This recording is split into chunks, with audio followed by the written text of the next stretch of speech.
the body of the Awami League leader, Ishaq Ali Khan Panna, was handed over to an associate of the family early on Saturday morning at the Khalihariat Civil Hospital in East Jantia Hills district of Meghalaya. The body will be taken to his home in Pirojpur district in Bangladesh through the Davki land port in West Jantia Hills. The body was handed over to a close associate of Panna's family, who has been authorized by the Bangladesh High Commission to identify the body and complete the necessary paperwork.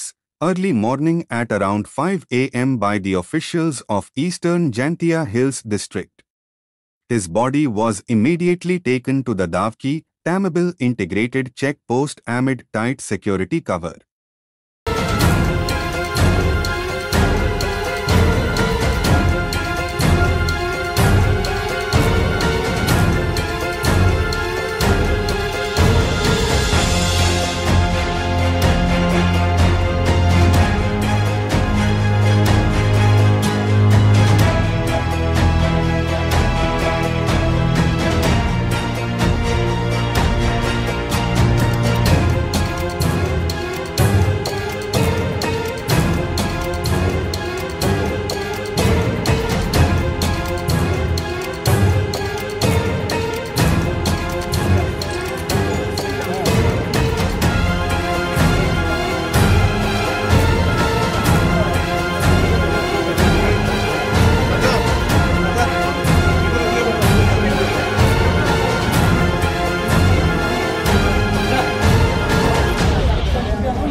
আপনি কি জন্য সবই তুলছেন না আপনারা?